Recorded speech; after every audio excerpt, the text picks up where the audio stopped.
Hello everyone, welcome to literature दिल से। आज की वीडियो में हम डिस्कस करने वाले हैं ode to the west wing, जो कि एक one of the most celebrated poem थी पीबी शैले की।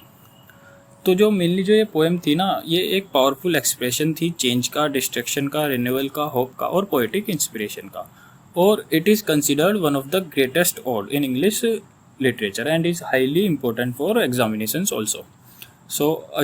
इसकी बैकग्राउंड के बारे में बात कर लेते हैं। तो जो ode to the west wing थी ना, ये लिखी गई थी 1819 में, बट जो ये पब्लिश्ड हुई थी ये 1820 में हुई थी। शैले इन्होंने इसको कंपोज किया था जब वो इटली में रहते थे। उसके बाद ये जो पोएम थी ना, ये इंस्पायर्ड थी स्ट्रॉन्ग ऑटम विंड से, जो कि उन्होंने ऑब्जर्व करी थी नियर फ्लोरेंस में। अब बात करते हैं वेस्ट विंड की। तो द वेस्ट विंड जो है ना, ये एक सिंबल थी दो चीज़ों का। किस चीज़ का? डिस्ट्रक्शन का और क्रिएशन का। अब स्ट्रक्चर की बात कर लेते हैं, पोएम के स्ट्रक्चर के बारे में। तो जो पोएम थी ना, उसके अंदर 5 कैंटोस थे और 14 लाइन थी हर एक कैंटो में। और जो ये मेनली लिखी गई थी ना, ये टर्जा रीमा में लिखी गई थी। अब जो उसका स्ट्रक्चर था ना पोएम का, वो एक म्यूजिकल और फ्लोइंग मूवमेंट में था। अब समरी की बात करते हैं। सबसे पहले फर्स्ट कैंटो की बात करें तो फर्स्ट कैंटो में विंड का और अर्थ का जिक्र हुआ है। तो जो शैले थे ना, वो डिस्क्राइब करते हैं वेस्ट विंड को as a driving dead leaves away. तो जो विंड थी ना, जो वेस्ट विंड थी, वो डेड लीव्स को अपने साथ उड़ा के लेके जा रही थी। तो जो विंड थी ना, वो डिस्ट्रॉय कर रही थी वो ओल्ड लाइफ को, पर साथ ही साथ वो कैरी कर रही थी सीड्स को, जो कि ग्रो होंगी आगे जाके स्प्रिंग में। तो वो एक रीबर्थ को भी शो कर रही थी। तो जो विंड थी ना, वो सिंबलाइज कर रही थी दो चीज़ें, डिस्ट्रक्शन को और रिन्यूअल को। अब सेकंड कैंटो की बात करें तो उसमें जो बात हुई है वो विंड और स्काई की बात हुई है। तो जो पोएट है ना, वो डिस्क्राइब करते हैं क्लाउड्स को, जो कि मूव कर रहे होते हैं अक्रॉस द स्काई। तो जो वो क्लाउड्स होते हैं ना, वो appear like leaves scattered by the wind. तो जो इसके अंदर जो स्काई थे ना, वो become a symbol of approaching change and power. अब थर्ड कैंटो की बात करें तो उसके अंदर विंड और सी की बात हुई है। तो जो वेस्ट विंड थी ना, वो इन्फ्लुएंस कर रही थी मेडिटेरियन सी को, अटलांटिक ओशियंस को। तो जो वो विंड थी ना, वो अवेकन कर रही थी नेचर को और डेमोन्स्ट्रेट कर रही थी उसके इमेंस पावर को।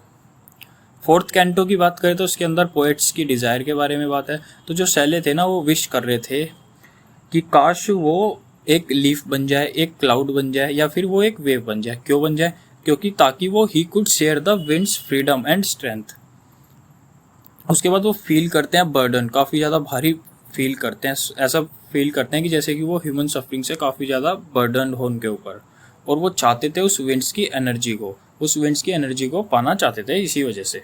फिफ्थ कैंटो की बात करें तो उसके अंदर पोएट और प्रोफेसी के बारे में। तो जो शैले हैं ना, वो पूछते हैं वेस्ट विंग से कि वो उसकी इंस्पायर कर सके उसकी पोइट्री को। Shelley ask the west wind to inspire his poetry. वो चाहते थे कि जो उनके आइडियाज़ है ना, वो स्प्रेड करे थ्रू आउट द वर्ल्ड। कैसे? जैसे कि वो विंड स्प्रेड कर रही थी उन लीव्स को, उन सीड्स को, तो उसी तरह उसके आइडियाज़ को भी वो स्प्रेड कर दे थ्रू आउट द वर्ल्ड। और जो पोएट थे ना, the poet become a prophet of change and hope. अब मेजर थीम्स की बात करें तो सबसे पहले चेंज एंड रिन्यूअल। तो जो ये चेंज एंड रिन्यूअल था ना, ये सेंट्रल थीम थी इस पोएम की। Old things must die so that new things can emerge. अब पावर ऑफ नेचर देखें तो नेचर जो था ना, इसके अंदर प्रोसेस कर रहा था इमेंस एनर्जी को, ट्रांसफॉर्मेटिव पावर को। रिवॉल्यूशन की बात करें तो जो पोएम है ना, रिफ्लेक्ट्स कर रही थी शैले की डिज़ायर फॉर पॉलिटिकल और सोशल चेंज के लिए। इमेजिनेशन की बात करें तो जो पोइट्री थी ना, पोइट्री एंड इमेजिनेशन, वो इंस्पायर कर रही थी ट्रांसफॉर्मेशन को। होप की बात करें तो even after suffering better time will come. Important symbols देखते हैं। सबसे पहले वेस्ट विंड, ये थी एक सिंबल ऑफ चेंज, पावर और रिवॉल्यूशन। डेड लीव्स को देखें तो डेड लीव्स थी सिंबल ऑफ डिके और द ओल्ड ऑर्डर। सीड्स की बात करें तो ये एक सिंबल थी फ्यूचर लाइफ की और एक रीबर्थ की।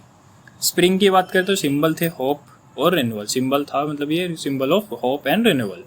अब कुछ लिटरेरी फीचर्स देखते हैं। सबसे पहले ओड एक लिरिकल पोएम होती है जो कि एक्सप्रेस करती है इंटेंस इमोशन। टर्जा रीमा एक इंटरलॉकिंग राइम स्कीम होती है। इसके बाद personification, the west wind is treated as a living force. इसके अंदर जो वेस्ट विंड थी ना, उसको एज अ ट्रीट किया गया था जैसे कि वो एक लिविंग फोर्स हो। सिंबोलिज्म देखे तो जो पोएम है ना, वो रिच थी सिंबॉलिक मीनिंग्स के अंदर। Romanticism, nature, imagination and emotion dominate कर रहे थे पोएम के अंदर। अब कुछ इंपॉर्टेंट कोटेशंस देखते हैं। ओ वाइल्ड वेस्ट विंड थो ब्रेथ ऑफ ऑटम्स बीइंग। अब इसका मीनिंग क्या हुआ? इसका मीनिंग यही हुआ मेनली जो विंड थी ना वो प्रेजेंट कर रही थी as a powerful force of nature. अब सेकंड कोटेशन देखें तो drive my dead thoughts over the universe. इसका मतलब क्या हुआ? इसका मतलब ये हुआ कि जो पोएट था वो चाहते थे उनके जो आइडियाज थे वो स्प्रेड करे through the world. If winter comes can spring be far behind.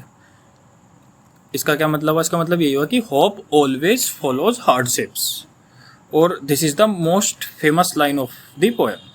अब कुछ इंपॉर्टेंट एग्जाम फैक्ट्स देखते हैं। ऑथर कौन थे? अभी जैसे आपको पता ही है, पीबी शैले। कब लिखी गई? 1819 में। पब्लिश कब हुई? 1820 में। 5 कैंटोस थे। टर्जा रिमा राइमिंग स्कीम थी। वेस्ट विंड जो थी वो किसको सिंबलाइज कर रही थी? चेंज और रिवॉल्यूशन को। और मोस्ट फेमस लाइन की बात करें तो वो वही वाली थी, if winter comes can spring be far behind. अब कुछ क्वेश्चंस देखें तो who wrote ode to the west wind? PB Shelley. Central symbol की बात करें तो west wind. What does spring symbolize? Hope and renewal. Which poetic form is use? Terza rima. अब critical appreciation देखते हैं। तो जो ये और टू द वेस्ट विंग थी ना, ये one of the Shelley's greatest achievement थी। ये पोएम कंबाइंस कर रही थी नेचुरल इमेजरी को, पॉलिटिकल आइडियलिज्म को और पोएटिक इंस्पिरेशन को। और जो ये थी ना, ये प्रेजेंट कर रही थी पोएट को एज अ विजनरी, जो कि who hopes to transform society through the power of words. अब कंक्लूजन पे आते हैं। तो मेनली जो और टू द वेस्ट विंड थी ना, ये एक मास्टरपीस थी रोमांटिक पोएट्री की। और through the symbol of west wind Shelley जो थे ना वो एक्सप्रेस करते हैं his faith in change, renewal, imagination and in hope. So बस आज के लिए इतना ही। Thank you.